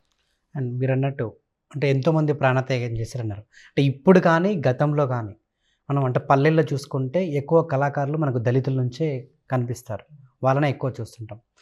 అదేవిధంగా గతంలో కూడా ఎక్కువ నక్సలిజంలో ఉన్నది కూడా దళితులే, వాళ్ళనే చంపేయడం జరిగింది. అసలు ఏంటి అంటే నక్సలిజంకే ఎక్కువ దళితులు. ఆ రోజు భూస్వాములు, అగ్రవర్ణాలు దళితుల మీద జరుగుతున్నటువంటి మాపై చేస్తున్న అఘాయిత్యాలకి, మేము బతుకుతున్నటువంటి జీవన విధానాలకి, మమ్మల్ని రక్షించుకుంటానికి, సమాజాన్ని కాపాడుకుంటానికి మనకు ఒకటే దారి అనుకొని అప్పుడు నక్సలిజం వైపు మా వాళ్ళు మాకు సపోర్టింగ్గా రక్షణ కోసం వెళ్ళినటువంటి సందర్భాలు. ఆ రోజు మేము అంబేద్కరిజం వైపు మాకు తెలియదు కాబట్టి మా ముందున్నటువంటి జనరేషన్ అంతా కూడా నక్సలిజం కామ్రేడ్ అనే వైపు తిరగటం జరిగింది. తర్వాత నుంచి మా లక్ష్యం గన్ను కాదు, మాకు బుక్కు పెన్ను అని తెలుసుకున్నాం కాబట్టి అంబేద్కరిజం వైపు మళ్ళీ ఈరోజు రాజ్యాంగాన్ని చేతిలో పెట్టుకొని ఆ రాజ్యాంగం ప్రకారం అనుసరించడం జరుగుతున్నాం కాబట్టి అటువైపు వెళ్ళటం తగ్గింది. ఓకే. అండ్ చుండూరు హత్య అంటే ఆవేశపూరితంగా జరిగిందా, లేకుంటే ఇక్కడ కులపూరితంగా జరిగినటువంటి హత్యనా? కక్షపూరితంగా కుల అహంకారంతో జరిగింది చుండూరు దమనకాండ. అత్యంత దారుణంగా ఒక కాలు సినిమా థియేటర్లో కుర్చీకి తగిలింది అనేటువంటి ఒక కక్షతో అంటరానాళ్ళు కాలు తగిలిందని అక్కడ ఉన్నటువంటి అగ్రవర్ణాలు వీళ్ళపైన మాట్లాడితే ఎదురు చెప్పినందుకు, ప్రశ్నించినందుకు వీళ్ళని కుల అహంకారంతో అత్యంత దారుణంగా ప్రీప్లాన్గా దారుణంగా చంపి గోతం సంచుల్లో పెట్టి చేతులు, కాళ్ళు, తలకాయ, మొండాలన్నీ వేరు చేసి రక్తం మడుగులతో ముద్దలుగా తయారు చేసి అత్యంత దారుణంగా 8 మందిని నరికి ఏమయ్యారో కూడా తెలియనటువంటి పరిస్థితుల్లో గోను సంచాలతో కాలువల్లో పడేసి పరిగెత్తుతున్నటువంటి వ్యక్తులను కూడా వెంటబడి గొడ్డలతో నరికినటువంటి అత్యంత దారుణమైనటువంటి సంఘటన చుండూరు సంఘటన. కారంపూడి సంఘటన గురించి. కారంచేడు సంఘటన అంటే చుండూరు కంటే ముందు ఒక 6 సంవత్సరాలకు ముందు 1985 జూలై 17వ తేదీన మంచినీళ్ళు తాగటానికి వెళ్ళినటువంటి మున్నంగి సువార్తమ్మ అంటే మా పెద్దమ్మ గారు అవుతారు. ఆమె మంచినీళ్ళు తాగటానికి వెళ్ళి ఆ మంచినీళ్ళ దగ్గరికి బర్రెగొడ్లు కాల్చుకున్నటువంటి కొంతమంది అగ్రవర్ణాలు కడగొద్దు అన్నందుకు చిన్న విషయానికి ఆమె మాట్లాడిందనే ఉద్దేశంతో ఆమె పైన నువ్వు మాకు సమాధానం చెప్తావా అని ఆమె మీదకి వెళ్ళటం, అక్కడ ఉన్నటువంటి వ్యక్తిని ఎవరైతే అడగటానికి వచ్చారో ఆ వ్యక్తి కోసం సువార్తమ్మ గారు మాట్లాడటం వల్ల మీరు మా మీదకి వస్తారా అని ఆమె ధైర్య సాహసాలతో ధైర్యంగా చేతులను బింది పెట్టి కొట్టడం, అక్కడ నుంచి వీళ్ళు దళితులు మనల్ని కొట్టే స్థితికి వస్తారా ఈ మాదిగలు అనే కోణంతో ఆ రోజు రాత్రికే చుట్టుపక్కల ఉన్నటువంటి కమ్మ భూస్వాములందరినీ కూడా ఏకం చేసుకొని వాళ్ళంతా ఏకమయ్యి దోపిడీదారుల్లాగా అత్యంత దారుణంగా మా గ్రామంపై పడి ఎవరు లేని సమయంలో మాపై దాడులు చేసి అందరిని కోగట్టుగా తీసుకొని వచ్చి అత్యంత దారుణంగా చంపి నరికి కొంతమంది మా బిడ్డల్ని చందా విందరం చేసి ఆడబిడ్డల్ని కూడా చూడకుండా అత్యంత నీచంగా ప్రవర్తించిన తీరు చెప్పుకోవటం కూడా దారుణం. అందులో చనిపోయినటువంటి మా మా వాళ్ళందరూ కూడా ఈ సందర్భంగా వాళ్ళకి నివాళులు అర్పిస్తున్నాం. సో ఎంతసేపు కూడా కారం చెడు సంఘటన గురించే మాట్లాడతారు. చుండూరు సంఘటన గురించి ఎందుకు మాట్లాడరు? కారంచేడు సంఘటన ద్వారా అప్పుడు దాకా దళిత సమాజంలో మేము నివసిస్తున్నా కారంచేడులో జరిగినటువంటి మారణ హోమానికి గల్లీలో మొదలుపెట్టిన ఉద్యమాన్ని కత్తి పద్మారావు గారి నాయకత్వంలో చాలామంది మేధావులు, సమాజంలో సంబంధించిన వ్యక్తులు, అటు తేళ్ల జర్సన్ గారు కానీ, దుడ్డు భాస్కర్ రావు, దుడ్డు సుందర్రావు గారు, అటువంటి కొంతమంది నాయకులు అందరూ కూడా మా వాళ్ళు పూనుకొని గల్లీ నుంచి ఢిల్లీ స్థాయికి తీసుకెళ్ళి ఢిల్లీ పీఠాలను కూడా బద్దలు చేసేటట్టు చేసి చివరికి ఎస్సీ ఎస్టీలను చూసినా, వాళ్ళని అవమానించినా, వాళ్ళని ఏ విధంగా చూసినా, వాళ్ళని తిట్టినా కొట్టినా ఏం చేసినా కూడా వాళ్ళు తిట్టిన వ్యక్తుల మీద కేసు కట్టాలనే ఉద్దేశంతో ఎస్సీ ఎస్టీ అట్రాసిటీ యాక్ట్ని కారంచేడుకు జరిగిన మానవహోమం తర్వాత దళితులందరూ పోరాడి సాధించి తీసుకొచ్చింది SC ST atrocity act 1987. Karamchedu గొడవ వల్ల అట్రాసిటీ యాక్ట్ వచ్చింది. అయినా 92లో మళ్ళీ అటువంటి సంఘటనే చుండూరులో జరిగింది. తర్వాత లక్ష్మీపేటలో జరిగింది. లక్ష్మీపేటలో కాపులు, కారంచేడులో కమ్మ, చుండూరులో రెడ్డి, కాపులు లక్ష్మీపేటలో, ఇలాగా ప్రతి చోట ఎవరు వచ్చినా కూడా దళితుల మీద దాడులు జరుగుతూనే ఉన్నాయి. మా జీవితాలకు కొంత శాతం వెలుగు ఉండన కొంతమంది వ్యక్తిగతంగా రాజకీయాలు అభివృద్ధి సాధిస్తున్నా, ముందుకెళ్తున్నా వివక్షత అనేది అన్ని చోట్ల అలాగే ఉంటుంది. కాబట్టి దళితులంతా ఏకమై పోరాడాల్సిన పరిస్థితులకి రానున్న రోజుల్లో మన ముందున్నటువంటి పరిస్థితులు. రాజుగారు, అంబేద్కర్ దహనం చేసినటువంటి మనశ్రుతిని మళ్ళీ ఎందుకు తీసుకొస్తున్నారు? ఈ కడపత్రాలు అసలు ఏంది? ఇది నాకు వాట్సాప్లో వచ్చింది, నిజమేనా? ఎప్పుడు వచ్చింది అది? ఇప్పుడు జస్ట్ ఈ రోజే. ఎన్నో తారీఖున?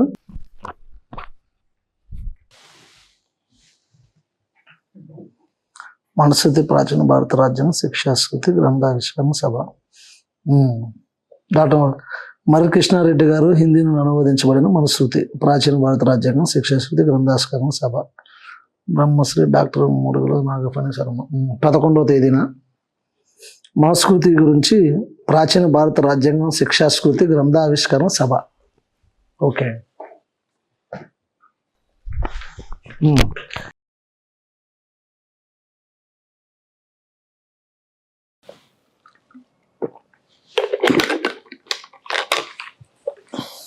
ఓకే.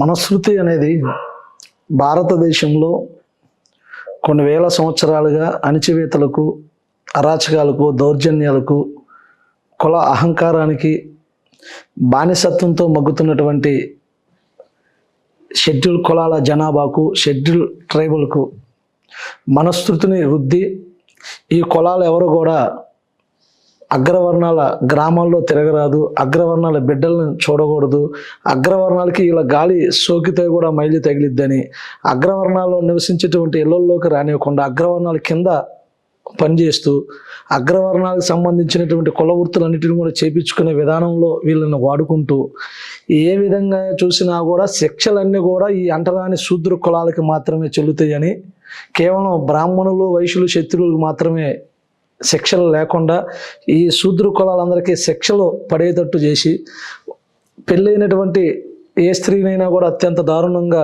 హింసించినా కూడా మన ధర్మశాస్త్రం ప్రకారం ఎటువంటి శిక్షలు కూడా వాళ్ళకి లేకుండా కేవలం ఈ శూద్ర కులాలందరికీ శిక్షలు అనుభవిస్తూ వేదాలు పలికితే నాలికలు కోస్తూ శేషాలు చెవిలో పోస్తున్నటువంటి ఈ సమాజంలో అత్యంత నీచంగా చూడబడిన మనస్థితిని 1920లో డాక్టర్ బాబాసాహెబ్ అంబేద్కర్ పూర్తి స్థాయిలో దహనం చేసి పోరాడి ఈ దేశానికి రాజ్యాంగం ద్వారా మనస్థితిని దూరం చేసినటువంటి ఈ సమాజంలో నేడు భారతీయులందరూ స్వేచ్ఛ సమానతలో బతుకుతున్నటువంటి మనం ఈరోజు మళ్ళీ కొన్ని వందల సంవత్సరాల తర్వాత కాల్చివేయబడినటువంటి మనస్థితిని తీసుకురావటానికి కొంతమంది ద్రోహుల్లాగా మళ్ళీ మనస్థితి శిక్ష ఆవిష్కరణ సభ అని పెట్టే పరిస్థితులు కనుక వస్తే, ఈరోజు మేము చదువుకొని ఉన్నాం, మేము రాజ్యాంగాన్ని అనుసరించి బతుకుతున్నాం, ఈ దేశం మొత్తం రాజ్యాంగం మీద ఆధారపడి ఉంది, ఆ రాజ్యాంగాన్ని నడుచుకుంటూ వెళ్ళినంత కాలం మేము సమానత్వంతో ముందుకెళ్తాం. మీరు కనుక మళ్ళీ మా పైన కుట్రలు చేసి మనధర్మ శాస్త్రాన్ని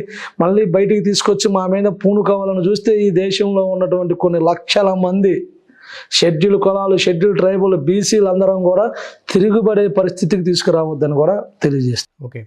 అండ్ ఇప్పుడు ఆంధ్రప్రదేశ్లో 3 పార్టీలకు చెందినటువంటి అగ్రకులాల నాయకులు ముఖ్యమంత్రులు. సో గతంలో కూడా ఆ అగ్రకులాల అణచివేతకు గురైనటువంటి దళితులు, అదే దళితుల ఓట్లు కావాలని ఇప్పుడు పోరాడుతున్నటువంటి ఈ యొక్క నాయకులకు మీరు రేపటి రోజు సపోర్ట్ చేయబోతున్నారా? యాక్చువల్లీ ఆనాడు భారతదేశంలో పుట్టి 21 సంవత్సరాలు నిండిన ప్రతి బిడ్డకు ఓటు హక్కు కావాలని పోరాడి సాధించింది డాక్టర్ బాబాసాహెబ్ అంబేద్కర్. ఆ ఓటు హక్కు వల్ల ఈరోజు పేద ధనిక ఎవరను కూడా లేకుండా ప్రతి 5 ఏళ్ళకు ఒకసారి ఎంత పెద్ద వ్యక్తి అయినా సరే గుడిసెలో ఉండేటువంటి వాడి దగ్గరకు వచ్చి 2 చేతులు జోడించి ఓటు అడిగే అవకాశాన్ని ఆ వ్యక్తికి కల్పించింది కూడా డాక్టర్ బాబాసాహెబ్ అంబేద్కర్. కాబట్టి సర్పంచ్ నుంచి ఢిల్లీ ప్రధాని వరకు, ఎంపీటీసీ నుంచి జెడ్పీటీసీ వరకు, ఎమ్మెల్యే నుంచి మంత్రుల వరకు, ఎంపీలు, వీళ్ళందరినీ కూడా కేవలం భారత రాజ్యాంగం ద్వారా ఓటు హక్కు ఉంది కాబట్టి వీళ్ళందరినీ చేయగలిగారు. కాబట్టి ఎవరైనా సరే ఏ పార్టీలు అయినా కూడా అగ్రవర్ణ పార్టీలకి దళిత సమాజంలో ఉన్నటువంటి అందరం కూడా ఓట్లు వేసి ముందుకెళ్తున్నాం. ఎప్పుడైతే ఈ సమాజంలో మార్పు రావాలంటే, భారతదేశాన్ని బహుజనులందరూ ఏలాలంటే వీళ్ళందరూ ఒక తాటి మీదకి రావాలి. ముందు ఆర్థికంగా డెవలప్మెంట్ అవ్వాలి. ఆర్థికమైనటువంటి పరిస్థితుల నుంచి మెరుగుపడుతూ అగ్రవర్ణాలతో పోటీ పడే విధంగా పారిశ్రామికవేత్తలుగా ఎదగాలి. ఎడ్యుకేషన్ సిస్టంలో ముందుకెళ్ళాలి. ఆర్థిక వనరులు కూడా అందరితో పాటు మేము సమానంగా పొందినప్పుడు మాత్రమే ఈ దేశానికి రాజ్యాధికారాన్ని సాధించగలిగిన నమ్మకం ప్రతి బిడ్డకి కలిగిద్దని కూడా ఈ సందర్భంగా మీకు తెలియజేస్తున్నాం. చివరిగా భవిష్యత్తులో ఎప్పటికైనా దళితుడు అనేవాడు సీఎం అవుతాడా? 100% డాక్టర్ బాబాసాహెబ్ అంబేద్కర్ ఆశయాలను అనుగుణంగా సాధన కోసం ప్రయత్నం చేస్తున్నటువంటి దళిత సమాజం, జగజ్జీవన్ రావు గారి యొక్క ఆలోచన విధానంతో ముందుకెళ్తూ కన్షీరామ్ గారి బాటను అనుసరిస్తున్నటువంటి ఈ సమాజంలో కేవలం అంబేద్కర్ ఆశయ సాధనల కోసం పనిచేస్తూ కన్షీరామ్ అనే ఒక నార్మల్ మనిషి, ఒక సాధారణ వ్యక్తి కష్టపడి ప్రతి గ్రామం తిరిగి మహారాష్ట్ర పుట్టి యూపీ వెళ్ళి ఉత్తరప్రదేశ్లో దళితుల యొక్క చిహ్నాన్ని నిలబెట్టే విధంగా ఉత్తరప్రదేశ్లో ముఖ్యమంత్రిని మాయావతిని చేసింది ఒక కన్షీరామ్. ఆ కోణంతోనే మిగిలిన రాష్ట్రాల్లో కూడా అంబేద్కర్ యొక్క ఆశయ సాధన కోసం నడుము బిగించి దళితులంతా ఐక్యమై దళిత బహుజన వాదంతో ముందుకి కదిలినప్పుడు ప్రతి రాష్ట్రంలో కూడా ఈ దేశానికి కూడా దళితులు రాజ్యాధికారం వైపు వెళ్ళే అవకాశాలు ఉంటాయి. సో గత ఎలక్షన్స్లో కూడా తెలుగు రాష్ట్రాల్లో దళితులను సీఎం చేస్తా అన్నటువంటి మంత్రులను మనం చాలాసార్లు విన్నాం, వాళ్ళ ప్రసంగాలు కూడా. సో ఇప్పటికీ అదే దళితుని అంటరానితనంగానే చూస్తున్నారు. ఇక దళితుడు ఎప్పుడు సీఎం అయ్యేది? మా తాతలు నేతులు తాగారు, మా మూతులు వాసన చూడని సామెత అన్నట్టు ఎన్ని సంవత్సరాలుగా అణచివేతలు గురవుతున్నాం మేము. ఆ అణచివేతల్లో నుంచి ఒక సూర్యుడి వెలుగుని నింపడం కోసం పుట్టినటువంటి డాక్టర్ బాబాసాహెబ్ అంబేద్కర్ ఆయన కూడా ఆ క్షోభను అనుభవిస్తూ అక్షరం అనే ఆయుధం ద్వారా ప్రపంచంలోని ఒక జ్ఞానిగా ఈ దేశ భవిష్యత్తును దిశ మార్చిన వ్యక్తి డాక్టర్ బాబాసాహెబ్ అంబేద్కర్ వారసులుగా, జ్ఞానాన్ని పొందిన వ్యక్తులుగా ఈ సమాజంలో ప్రతిదానికి ప్రశ్నించగలటువంటి తత్వాన్ని నేర్పినటువంటి డాక్టర్ బాబాసాహెబ్ అంబేద్కర్, పోరాడే తత్వాన్ని నేర్పినటువంటి బాబాసాహెబ్ అంబేద్కర్ యొక్క ఆశయాలు అనుగుణంగా వెళ్ళే పౌరుడిగా, దళిత జాతి బిడ్డగా మేము కోరుకునేది ఒకటే, మాకు న్యాయం చేస్తే న్యాయం చేసినటువంటి వ్యక్తులను గుండెల్లో పెట్టుకుంటాం. అన్యాయం కనుక చేస్తే అన్యాయం చేసిన ప్రశ్నించగలం. దౌర్జన్యం చేస్తే దౌర్జన్యం చేసిన వ్యక్తి మీద పోరాటం చేయగలం. కానీ మేము భారత రాజ్యాంగం ద్వారా మా బిడ్డలకి మంచి భవిష్యత్తు ఇవ్వాలని, భవిష్యత్తులో ఈ దేశానికి రాష్ట్రానికి పరిపాలించేటటువంటి వ్యక్తులుగా మేము ముందుకు వెళ్ళే విధానంలో ముందుగానే మేము ప్రీ ప్లాన్గా మా భవిష్యత్తు బిడ్డలను తయారు చేసే కోణంలో మేము ఉద్యమ కార్యాచరణ కూడా చేసుకోబోతున్నాం. రాబోయే ఎన్నికల్లో ఆ మార్పు చూస్తామా మేము? డెఫినెట్గా చాలా సంవత్సరాల తర్వాత కన్షీరామ్ గారు ఉత్తరప్రదేశ్లో సాధించాడు. అదే కోణంలో ఇప్పుడిప్పుడే చైతన్యం కలుగుతుంది. అన్ని వర్గాలు సమానత్వంగా ముందుకెళ్ళగలుగుతున్నాం. కాబట్టి భవిష్యత్తులో డెఫినెట్గా దళితుడు సీఎం అయ్యే అవకాశాలు ముందుకు తీసుకురాగలం. వచ్చే ఎన్నికల్లో అంటే ఆంధ్రప్రదేశ్లో ఉన్నటువంటి 3 నాయకుల్లో దళితులకు ఎవరు సపోర్ట్ చేస్తారనుకుంటున్నారు? అంటే మీరు ఎవరికి సపోర్ట్ చేయబోతున్నారు, మీకు ఎవరు మెయిల్ చేస్తారు అనుకుంటున్నారు? జనరల్గా దళితులకి ఎక్కువగా సపోర్ట్ చేసి మద్దతు ఇచ్చి దళితుల సామాజిక జీవితాలకు ఆర్థిక స్థితిగతులు మెరుగుపడే విధంగా ఏ పార్టీలు చేసినా కూడా ఆ పార్టీలకు ఎప్పుడూ దళితులు మద్దతుగానే ఉంటాం.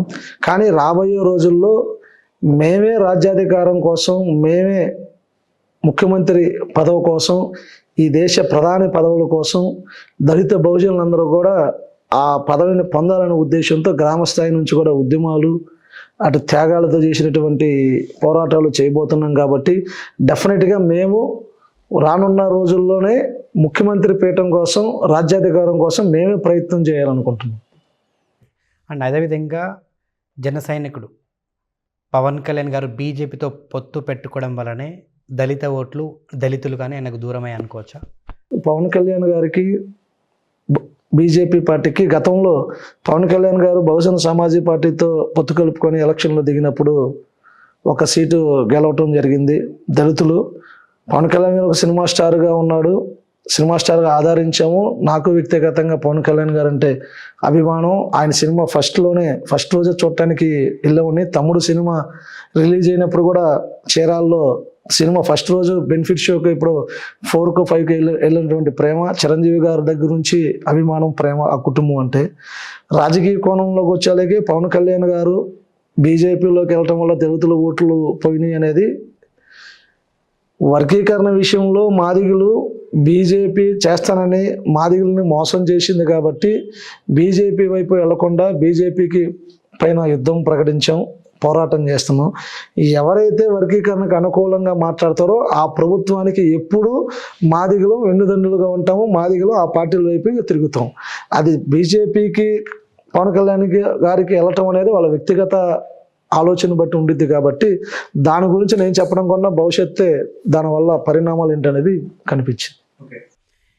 ఇన్ని జనరేషన్లు మారుతూ వస్తున్న కొద్దీ కూడా ఇంకా ఈ యొక్క ప్రేమ కులాంతర వివాహాలని ఎందుకు యాక్సెప్ట్ చేయడం లేదు? ఈ ప్రేమ కులాంతర వివాహాలు ఎందుకు, ఈ ప్రేమ హత్యలు, కులాంతర హత్యలు ఎందుకు జరుగుతున్నాయి? మంచి క్వశ్చన్ అడిగారు. ప్రేమ వివాహాలు, ఒక దళిత బిడ్డ, ఒక ఏవైతే దళిత బిడ్డ ఉన్నాడో ఆ బిడ్డని ఒక అగ్రవర్ణాలకు చెందినటువంటి ఒక ఆడబిడ్డ ప్రేమించి పెళ్లి చేసుకుంటే, పెళ్లి చేసుకోకముందు ఈ దళిత బిడ్డపై అత్యంత దారుణంగా, అమానుషంగా దాడి చేసి చంపటం, నరకటం, క్రూరంగా భయపెట్టడం జరుగుతున్నటువంటి ఈ సమాజం. పెళ్ళైన తర్వాత కూడా, పెళ్లి చేసుకున్న 2-3 నెలలు బిడ్డలు పుట్టినప్పుడు కూడా ఆ కులాహంకారంతో మా కులపోడిని ఆ తక్కువ కులపోడి పెళ్లి చేసుకున్నాడా, ప్రేమించాడా, మా అమ్మాయినే ప్రేమిస్తున్న అహంకారంతో ఆ బిడ్డని చంపడం, భయపెట్టడం చేస్తున్నటువంటి ఈ సమాజంలో కులాంతర వివాహాలు అనేది, ప్రేమ వివాహాలు అనేది ఇద్దరు వ్యక్తుల యొక్క స్వేచ్ఛను బట్టి, భారతదేశ రాజ్యాంగంలో పొందపరిచిన విధానాలను బట్టి 18 ఏళ్ల వయసు నిండినటువంటి స్త్రీలు అవ్వచ్చు, 21 ఏళ్ల వయసు అయినటువంటి పురుషులు అవ్వచ్చు, స్వేచ్ఛగా ప్రేమించే హక్కు వాళ్ళకు ఉంది. కాబట్టి వాళ్ళు ప్రేమించుకొని పెళ్లి చేసుకొని వాళ్ళ జీవితాన్ని గడపగలరు అన్నటువంటి ఆలోచనలు వాళ్ళు ప్రేమించుకుంటున్నారు. కాబట్టి ప్రేమించే ముందు కూడా భవిష్యత్తును దృష్టిలో పెట్టుకొని ఎంతో కష్టపడి చదివించిన తల్లిదండ్రులు అవ్వచ్చు, వీళ్ళు ఏ అవకాశాలు లేకుండా ఆర్థికంగా కూడా మూలాలు సృష్టించుకోకుండా ప్రేమించి లేచిపోయి పెళ్లిళ్ళు చేసుకోవటం వలన ఇబ్బందులు ఎదుర్కొంటూ చాలా కష్టాలు పడుతున్నటువంటి ఈ సమాజంలో వాళ్ళకి ప్రొటెక్షన్ ఇవ్వాల్సింది పోయి సామాజిక న్యాయం ఉండాల్సినటువంటి పరిస్థితుల్లో కూడా సామాజిక న్యాయం లేకుండా అంటరాని కులంలో కింద పూర్వకాలం ఏ స్థితిలో అయితే ఉన్నామో అదే కోణంలో ఆలోచిస్తున్నటువంటి తల్లిదండ్రులు మార్పు చెందాలంటే మీ యొక్క ఆలోచనలు మార్చి ప్రేమించి పెళ్లి చేసుకున్నటువంటి ఆ బిడ్డల్ని దగ్గర తీర్చుకొని వాళ్ళకి సక్రమైనటువంటి మార్గంలో వెళ్ళే విధంగా చేయగలిగితే ఈ దేశంలో ఈ కులాంతర వివాహాలు కానీ, ఈ కులతత్వ హత్యలు కూడా జరగకుండా శనికావేశంలో చేస్తున్నటువంటి ఈ ఘోరాల తర్వాత వాళ్ళు కూడా హత్యలు చేసిన తర్వాత ఎన్నో ఇబ్బందులు గురవుతున్నారు. కాబట్టి ప్రాణాలు పోతున్నాయి. కాబట్టి ఈ మధ్య మనం అన్నిట్లో చూసాం. కాబట్టి వాళ్ళు కూడా ఒక సెకండ్ ఆలోచన చేయగలిగితే, నా బిడ్డే కదా ప్రేమించింది, నా బిడ్డే కదా, వాళ్ళ జీవితాన్ని మంచి జీవితాన్ని ఇద్దాం అనుకుంటే కనుక డెఫినెట్గా ఈ పరువు హత్య నుంచి బయటపడే అవకాశాలు ఉంటాయి. మీరు అన్నట్టు ఎన్నో చట్టాలు వస్తున్నాయి. సో ఆ చట్టాలకి చుట్టాలుగా మారుతున్నటువంటి ఇప్పటి ఆధిపత్య కులాలు ఇంకా అంటే చట్టాలు కూడా ఇక్కడ పనిచేయడం లేదా?